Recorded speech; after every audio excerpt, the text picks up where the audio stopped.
ಒಂದು ವಿಚಾರ ತಾಯಿಯವರಿಗೆ ತಿಳಿಸಿ, ನಾವು ನಿಮಗೆ ಬಂದದ್ದು ನೀವು ಮಂಡು ಒಪ್ಪಂದದ ಪ್ರಕಾರ ಕಪ್ಪವನ್ನು ಹೊರಟಿಲ್ಲ ಯಾಕೆ?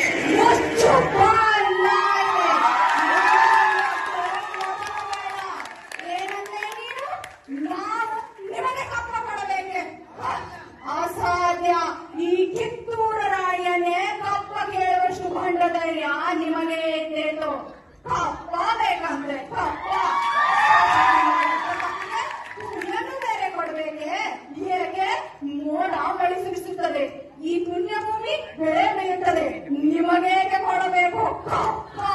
ನಮ್ಮ ನಾಡಿಗೆ ನೂರ್ತೀರಾ ಬಿತ್ತೀರಾ, ನೀರು ಹಾಯಿಸಿ ನಾಟಿ ನೆಟ್ಟಿರಾ, ಅಥವಾ ದಲಿದು ಬಂದವರಿಗೆ ಅಂಬಲಿ ಕಾಯಿಸಿ ಕೊಟ್ಟಿರಾ, ಬೆವರು ಸುರಿಸಿ ಬಂದವರಿಗೆ ಆಶಯ ನೀಡಿದ್ದೀರಾ? ಈ ಕಿತ್ತೂರನ್ನು ನಿಮ್ಮ ಅಪ್ಪ ತಾತಂದಿರು ಕಟ್ಟಿದ್ದಾರೆ.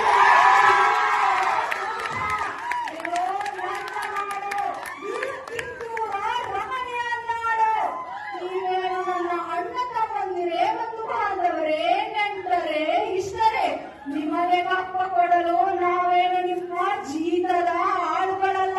ಇನ್ನು ಬೇಡಿ ಬಂದವರಿಗೆ ಬೊಗಸೆ ಬೊಗಸೆ ಅಷ್ಟು ಬಾಚಿ ಬಾಚಿ ಕೊಟ್ಟ ಕೈ ಹೊರತು ಕಪ್ಪ ಕೊಟ್ಟ ಕೈಯಲ್ಲ. ನಮ್ಮ ನಾಡಿಗೆ ಬಂದಿರಿ, ಆಶಯ ಕೊಟ್ಟೆವು, ವ್ಯಾಪಾರ ಮಾಡಿದಿರಿ, ಅವಕಾಶ ಕೊಟ್ಟೆವು. ಇಷ್ಟೆಲ್ಲ ಮಾಡಲು ಬಿಟ್ಟರೆ ಈಗ ನಮ್ಮನೆ ಕಪ್ಪ ಕೇಳುವಷ್ಟು ಸಕ್ಕೇನ ನಿನಗ? ನಮ್ಮ ರಾಜ್ಯ ಮೇಲೆ ಹತ್ತಿದ ಕಣ್ಣು ನಮ್ಮ ಆಶ್ರಯವನ್ನು ಅರಸಿ ಬಂದು ನಮ್ಮ